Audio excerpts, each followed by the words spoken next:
Welcome back for another deep dive. You ready to get into it? Always. Okay, perfect.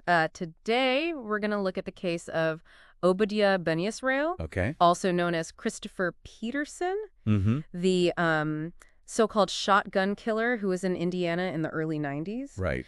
We got some excerpts from a Wikipedia article about Peterson, and this one is really interesting. It's Yeah. not your typical serial killer story. What's so captivating about this case is how it challenges some of those, like, preconceived notions we have about, criminal investigation, Raz. legal proceedings, all that. It's a really tangled web of racial dynamic, Yeah. conflicting evidence, legal battles. It went on for years, this whole thing. So to set the scene, it's the fall of 1990 in Indiana. Halloween's right around the corner. Right. And all of a sudden, there's this string of seemingly random shotgun murders. Yeah. 7 people are killed total, and it all happens between October 30th and December 18th. Yeah. Really short time. And here's the first twist, like right off the bat, Okay. which is our describing the suspect as a white man. Oh, wow. And then you find out that Christopher Peterson, the actual perpetrator, is black. So that just throws a wrench in things right away. It really does. You gotta wonder how that initial description, messed things up Oh, at yeah. the beginning of the investigation. It makes you think about those societal perceptions and how that affects eyewitness accounts of stuff. Yeah. Like our brains are trying to, fill in the blanks Right. with what we think should be there rather than what actually is. That makes sense, yeah. Okay, so then the investigation, it takes a turn when they arrest Peterson's accomplice, Right. Ronald Harris, for, a totally unrelated mall robbery. Yeah. Almost like a domino effect. It's so bizarre how those things happen. Like one thing leads to another, and then Right. you uncover this huge conspiracy. So they're questioning Harris, Yeah. and he just reveals that Peterson's involved with these shotgun murders. Oh, wow. Crazy, right? That is crazy. Yeah. Okay, and then we gotta talk about the third guy, too. Oh, yeah. Antrian McGee. He ends up taking a plea deal to testify against Peterson. Yeah, those plea deals are so interesting. He's like, is it fair? You know? Yeah, are they ethical? On one hand, they're super useful for prosecutors, Yeah. to break open these tough cases, get those convictions. But it makes you wonder, Yeah. How reliable is that testimony? Right. Is the truth really coming out? Right. It's complicated. Yeah. For sure. All right, so we've got 3 guys, Yeah. 7 murders, and this whole legal thing. Oh, yeah. Had to start. Unfold. Yeah. Peterson ends up facing charges in different places, all across Indiana. Mm-hmm. To make it even more complex, Harris was convicted of 2 of the murders before Peterson even went to trial. Right. That's got to affect things, right? Oh, for sure. Yeah. I mean, this wasn't an open and shut case. It's Right. a maze. It's separate trials. Yeah. Different locations. They're constantly going back and forth about what evidence can even be used. Right. That's a whole thing. And the result of one trial Yeah, definitely affected the next one. I bet. Okay, so let's focus on 2 of the trials Okay. to really understand how controversial this whole thing was. Sounds good. First, the trial for the murders of Lawrence Mills and Rhonda Hammersley. That one's so interesting because there's all this evidence, and he was acquitted. Really? Yeah. But didn't they have his shotgun? I thought you said, they matched it. Yeah, they did ballistics tests, Yeah. and it matched. The shell casings from the crime scenes matched Peterson's shotgun. So how... But, so get this, Peterson had been arrested before. Okay. Totally unrelated. Uh-huh.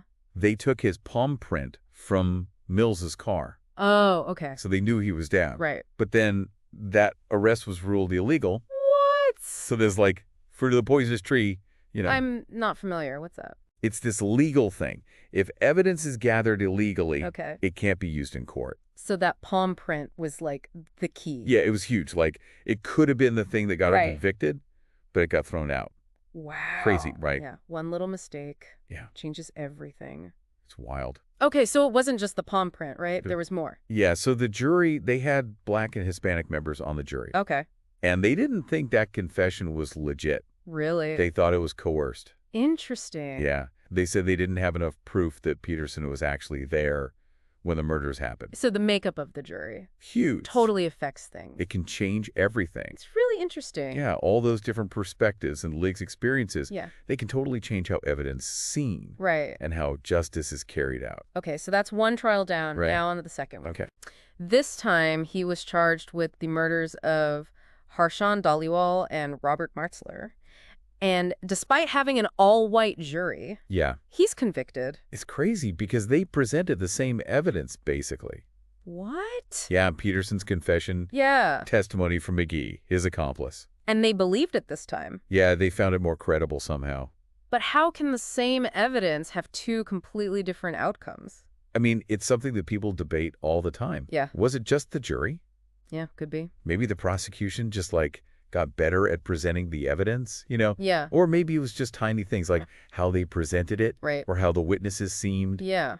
But it shows that trials aren't just about facts. Right. It's about how people see those facts. And who's presenting them. Exactly. It's about persuasion. Yeah. So we've got conflicting verdicts. Right. Questions about Peterson's confession. Mm-hmm. Jury's makeup really matters. Where do we go from here? Oh, this is just the beginning. Oh, no. Peterson's story doesn't end with a conviction. The most controversial part is still to come. Okay, I gotta know. Yeah. I'm hooked.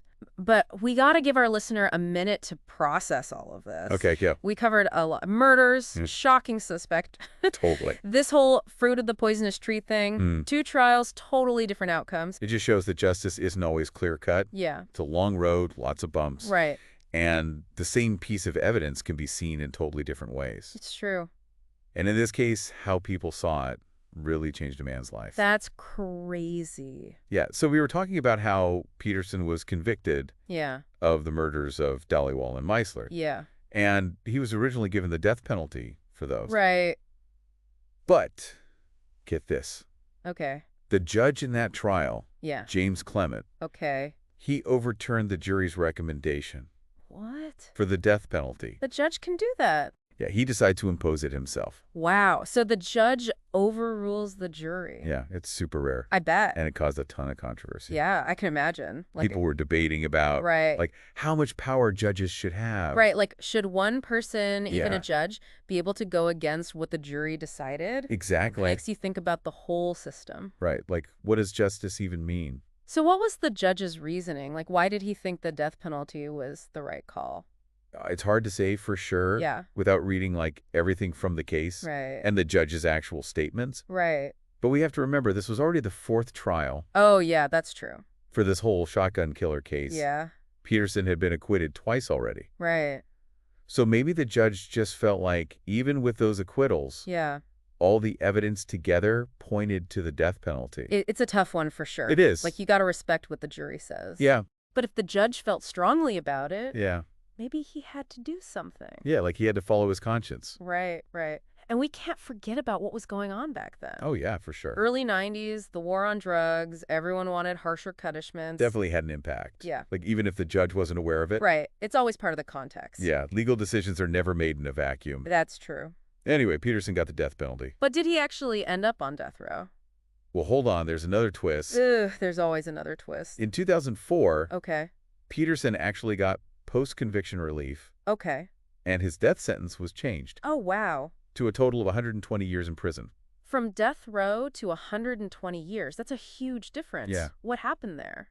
Post-conviction relief kind of complicated. Okay. But basically it means the defendant can challenge their conviction Okay. or their sentence Okay. based on new evidence or legal mistakes, or maybe their lawyer wasn't good enough. Makes sense. In Peterson's case, Yeah. we'd have to look at all the records Right. to see exactly why he got that appeal. Yeah. I wonder what changed. Yeah, was there new information or did they find problems with the original trial? It's crazy how things can change like that. Yeah, it shows that even when a case seems closed, Mm-hmm. things can come up. Yeah. New perspectives, new facts. Right. That can totally change what happens. It makes you think about, Yeah. like, wanting justice for the victims, but also being fair to the person accused. Absolutely. Even in horrible cases like this. Yeah, it's hard. Yeah. Tough balance. Okay, so where's Peterson now? Is he still serving that 120 years? As of right now, Okay. yeah, he's in prison in Indiana, Okay. and his release date is set for December 25th, 2050. Christmas Day 2050. That's a long way off. It is. But it also means he could actually get out someday. Yeah, and that opens up all sorts of questions. Yeah, like what does justice really mean here? Exactly. Can someone who did such awful things ever really change? Yeah, and what about the families of the people he killed? It's got to be so hard for them. Yeah, to know he might be free one day. It's tough. This case really shows us that justice isn't just about punishment. No. It's about all these other things, too, Right. morality, redemption, the impact of violence on everyone involved. Yeah. And sometimes there are no easy answers. That's for sure. Okay, let's go back over what we've talked about. Okay. We started with these random shootings in Indiana, Mm-hmm. and then we found out about Christopher Peterson. Yeah, the real killer. Yeah, and how race played a part in everything. Definitely. Then we got into all the legal stuff. Right, those two trials. Yeah, with the different outcomes. Totally different. And that fruit of the poisonous tree idea. Yeah, and how the jury can change everything. Then the judge overturning the jury's decision. Right, big decision. And changing the sentence. Yeah, crazy. Right. This case is wild. So many layers. It is. And we haven't even gone to the creepiest part Oh, yet. yeah. Peterson's confession. Okay, I'm ready. Let's get into it. What did he actually tell the police? And how did they use what he said to build their case? Yeah, this is where things get really dark. Peterson's confession Yeah. gives us a glimpse inside his head. Okay. It's a messed up place. I can imagine. But it also shows us What? how the prosecution used his words Yeah. to make a story for the jury. Okay. A story about a dangerous guy full of hate and prejudice. Peterson's confession, it was a mix of like admissions, denials, Okay. these kind of crazy rants. So it was pretty all over the place. Yeah, and you could tell his mind was messed up Yeah, I bet. from drugs. Right, and like you said, all that racial hatred. Yeah, and the prosecution really focused on that. Yeah, they used that to show the jury what kind of guy he was. Exactly. They wanted to paint him as dangerous. Right, fueled by hate. Even if what he said wasn't always directly about the murders themselves. Okay, so what did he actually say? Like, what were some of the things he said? Well, there's one statement that really stands out. Okay. Before he actually confessed, Yeah. he told the police, Okay. there is no white guy. Wow. I shot them all. So right away, that's contradicting what those witnesses said. Yeah, and it makes the whole investigation seem different. Right, like now it could be racially motivated. Exactly. And then Peterson also talked about his feelings about white people. Uh-huh. He said he was angry, Okay. resentful. Right. He used slurs. Yeah, we're obviously not trying to, like, Oh, no. sensationalize this stuff or say we agree with him. Right, we're just explaining Yeah, just telling you what was said at the trial. how the prosecution used it. Exactly, we're just looking at the facts. We have to stay objective, especially with this kind of stuff. Definitely. It's not about agreeing with the hate. It's about understanding how it played into the legal case. Okay, so the confederated had all this disturbing stuff about race and violence. Mm. But how did the prosecution tie that to the actual murders? That's the tricky part. Yeah. Sometimes they made a direct connection Okay. between his hatred and the victims, Right. like he killed them because they were a certain race. Okay. But other times they just used it to show a pattern. Okay. Like his racism made him more likely to be violent in general. So it's like they were telling a story. Yeah, using his own words to make him look bad. Even if it wasn't always clear if it was really connected to the murders. Exactly. And that brings up a big question. Yeah. About motive in trials. Like, is it enough to just show someone had a reason to do it? Yeah, even if the evidence is weak. It's tough because motive can help us understand why someone might do something. Right. But just because you have a motive. Doesn't mean you're guilty. Yeah, like you can hate someone and not kill them. Exactly. And it's dangerous to assume someone's guilty just because of what they believe. So this case really makes you think about how confessions can be tricky. Yeah, especially when they're so emotional. And full of controversial stuff. It's a good reminder that every piece of evidence needs to be looked at carefully. Yeah. And juries have to be really careful about putting too much weight on motive. So what have we learned from this whole thing? This Peterson case has been like a deep dive into the justice system. Definitely. And how complicated it can be. Yeah, it's messy. And how we have to be critical of the evidence. Especially when it involves race and prejudice. Yeah, it makes you think about the bigger picture. Right, like what does it really mean to hold someone accountable? And can we ever really know what's going on in someone else's mind? Exactly. And how do we balance punishment with the possibility of someone changing for the better? So many big questions. Yeah. We've given our listener a lot to chew on today. This case shows just how hard it is to find justice. Yeah, when the truth is hard to figure out. And evidence can be interpreted in so many ways. And people aren't just good or bad. It's more complicated than that. It's a journey. Yeah. Always trying to be fair and hold people accountable. Even when it's hard. Even when we're not sure.